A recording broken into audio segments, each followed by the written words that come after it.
और चंद्रशेखर, यहां पर जो बाबा साहेब भीमराव अंबेडकर के अपमान पर जो ये घमासान मचा हुआ है, ये दरअसल उनके प्रति जो आदर सम्मान देश का है उसका इजहार आप होते देख रहे हैं। अब विशुद्ध राजनीति हो रही है और नफे नुकसान का आकलन हो रहा है सत्ता पक्ष विपक्ष दोनों तरफ से।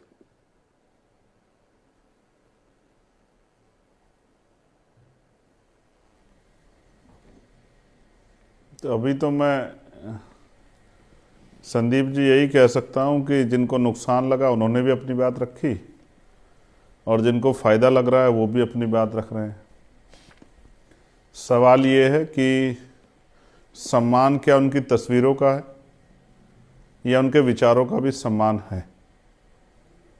मैं स्पष्ट रूप से कहना चाहता हूं कि कल जो गृह मंत्री जी ने जिस तरह के शब्दों का प्रयोग किया वो उनके कद को शोभा नहीं देते, क्योंकि बाबा साहब अम्बेडकर, आप ये समझिए कि कोई ऐसा गांव नहीं जहां बाबा साहब अम्बेडकर के विचार ना हो। देश का, किसी भी स्टेट का, यूनियन टेरिटरी का कोई ऐसा गांव, कोई ऐसी गली नहीं है जहां बाबा साहब के विचार ना हो। तो कभी बाबा साहब किसी के लिए जरूरी रहे, कभी मजबूरी रहे। तो मजबूरी जरूरी में, जैसे संविधान के समय बाबा साहब इस देश की मजबूरी थे, क्योंकि बाबा साहब जैसा कोई नहीं था इतना ज्ञानी। ये बात तो सरकार के मंत्रियों ने भी जो है संविधान की चर्चा में कही है कि मैं सरकार के संसदीय कार्य मंत्री ने कहा कि आज भी मैं बहुत जिम्मेदार से कह सकता हूं कि उनके जितना विद्वान कोई व्यक्ति देश में नहीं है, ना हुआ ना होगा। तो बाबा साहब उस समय की जरूरत थे। नहीं, यहाँ पर चंद्रशेखर एक सेकंड के लिए हमला कांग्रेस की तरफ, एक सेकंड के लिए रोक रहा हूं।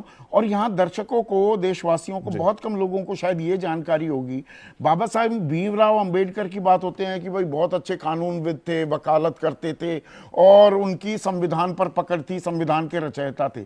बहुत कम लोग ये जानते होंगे कि वित्तीय मामलों पर, फाइनेंशियल इंप्लीकेशंस पर, फाइनेंस पर, बजटिंग पर उनकी ऐसी कमाल की पकड़ थी। और रिजर्व बैंक ऑफ इंडिया जो 1935 में जिसकी स्थापना हुई, वो जो एक्ट आई, उसके रचयिता भी बाबा साहेब भीमराव अंबेडकर, ये उन्हीं का मास्टर प्लान था। एग्जैक्टली। ये लोगों को कम, मैं इसीलिए थोड़ा मैंने कहा ये जानकारी भी जोड़ दूं। आप जारी रखिए प्लीज। मैं आपसे कह रहा हूं, जब आपने ये बात कही तो मैं कुछ और फिर बातें आपसे कह देता हूं। सच ये है कि बाबा साहब एक जाति के दायरे में आके मजबूर हो गए, क्योंकि देश में जाति व्यवस्था है। वरना इकोनॉमिक्स पे और पूरी जो व्यवस्था है, उस ढांचे पे जितनी पकड़ उनकी थी, मतलब आप समझिए ना, जिनको नोबेल मिला उन्होंने भी कहा, अमर्त्य सेन जी ने भी कहा कि मेरे गुरु जो है बाबा साहब अम्बेडकर हैं। इकोनॉमिक्स में जिनको जो है नोबेल मिला। मैं आपको ये बात इसलिए कह रहा हूं कि आज गृह मंत्री ने 5:30 बजे पीसी की, मैंने वो पीसी भी सुनी और जो विरोध हुआ मैंने उसको भी सुना। लेकिन मैं आपको स्पष्ट तौर पे कहना चाहता हूं, ये बात शायद आपके यहाँ कोई चर्चा में कहेगा नहीं। अभी आपको याद है परभनी में कुछ हुआ था। परभनी में हुआ ये कि बाबा साहब अम्बेडकर की स्टैचू और संविधान की प्रतिकृति को छेड़खानी की गई थी।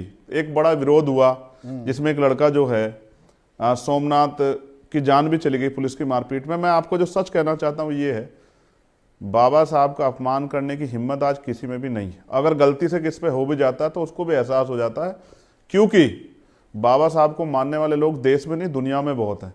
और उनके मानने वाले वो अनुयायी हैं, भक्त नहीं है, लेकिन वो बाबा साहब के सम्मान के साथ हुई छेड़खानी पे कुछ भी कर गुजर सकते हैं। आज अगर देश में कहीं बाबा साहब की स्टैचू पे अगर स्टैचू के साथ छेड़खानी हो जाती है तो पूरे प्रशासन में हड़कंप मच जाता है, क्योंकि हमारे लोग सब कुछ बर्दाश्त कर सकते हैं, लेकिन अपने मुक्तिदाता का, हो सकता है अमित शाह जी के लिए, भाजपा के लिए बाबा साहब जो हैं वो पूजनीय हों या ना हो, या वो पूजते हों या उनके विचारों पर चलने की बात करते हो, या उनको भगवान मानते हो नहीं मानते हो, लेकिन इस देश के करोड़ों शोषितों, वंचितों, महिलाओं के लिए वो मुक्तिदाता हैं। और मेरे लिए इवन एडवोकेट चंद्रशेखर आजाद अगर मेंबर ऑफ पार्लियामेंट है तो डॉक्टर बाबा साहब अम्बेडकर के संविधान की वजह से है। अगर इंदिरा गांधी जी प्राइम मिनिस्टर बनी महिला होने के बाद तो बाबा साहब अम्बेडकर के संविधान की वजह से बनी। उनको आप किसी भी तरह से कोशिश करके देश से अलग नहीं कर सकते।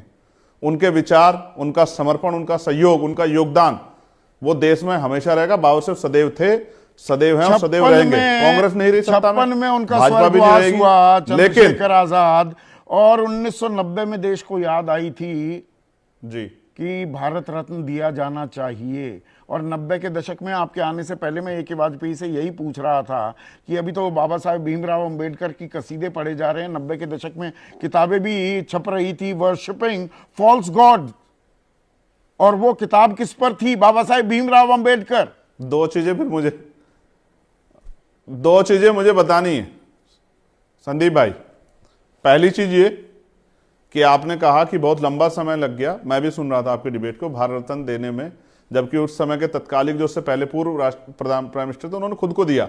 आपने नेहरू जी का, इंदिरा जी का जिक्र किया, मैं उनका भी सम्मान करता हूं। ये बात सही है कि बहुत समय लगी बाबा साहब अम्बेडकर को पहचानने में, या उनके कद की, उनका जो कद था उसको ध्यान में रख के उनके प्रति समर्पण पे, और ये हुआ एक समय पे आके, ये हुआ भी। लेकिन आपको याद है कि बाबा साहब की शव यात्रा भी निकाली गई उनके जीते जी। कहीं आप वो भूल तो नहीं रहे? नहीं, अच्छा किया आपने बाबा साहब के जीते जी उनकी शव यात्रा आरएसएस के लोगों ने निकाली। ये भी भूलने का विषय नहीं है। बाबा साहब सबके लिए, बाबा साहब जब अपने लोगों की बात करते थे, बाबा साहब महिलाओं की बात करते थे, उन्होंने हिंदू कोड बिल पे इस्तीफा भी दिया। मैं कांग्रेस को प्रोटेक्ट करने के लिए, डिफेंस करने के लिए नहीं बैठा हूं आपके चैनल पे संदीप भाई। स्पष्ट है, जिसने जो कहा, आज जो सरकार के मंत्रियों को जो मौका मिला है वो कांग्रेस के कर्मों की वजह से मिला है। जो कांग्रेस ने किया वो उसी को कह रहे हैं। हाँ। मंत्रिमंडल इस्तीफा देना पड़ा, और नेहरू जी ने कहा कि राजा नकारा नहीं जा सकता। बिल्कुल, क्या नाम, बाबा साहब के जान से फर्क नहीं पड़ता, उनको नकारा नहीं जा सकता, ये फैक्ट है। लेकिन आज जो हो रहा है, 2 दिन पहले पार्लियामेंट में कहा गया कि भाई संविधान पे चर्चा करा रहे हैं, और मैंने, आपको याद होगा, मैंने पार्लियामेंट में जब मुझे बोलने का मौका मिला, मैंने सबसे पहली बात ये कही कि आप कह रहे हैं, सब सारे नेता बोल रहे हैं, बड़े बड़े नेता, मंत्री हैं, सब हिंदुस्तान वर्ड का यूज कर रहे हैं, लेकिन कॉन्स्टिट्यूशन पे डिबेट कर रहे हैं आप 70 साल गौरवशाली यात्रा पे, 75 साल की। लेकिन फर्स्ट जो चैप्टर है भाग 1, वो तो कहता है India that is Bharat, India that is Bharat. फिर आप एंटी कॉन्स्टिट्यूशनल वर्ड का क्यों प्रयोग कर रहे हैं बार बार हिंदुस्तान? तो सरकार के मंत्रियों ने बोला, विपक्ष के नेताओं ने बोला, तो जब आप पार्लियामेंट में संविधान पे चर्चा कर रहे हैं, तो आप उस वर्ड का यूज भी नहीं कर रहे हैं। नहीं, बहुत ही अहम बात आपने कही, और वक्त निकाला। कह रहा हूं, मैं भूतकाल पे चर्चा नहीं कर रहा हूं।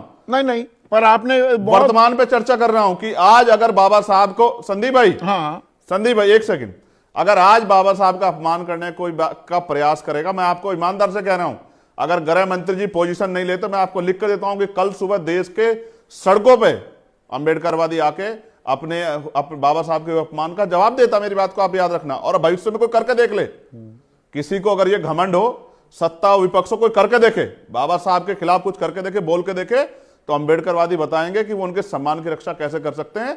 वो सरकार और विपक्ष के अधीन नहीं है। बहुत बहुत शुक्रिया चंद्रशेखर रावण आजाद।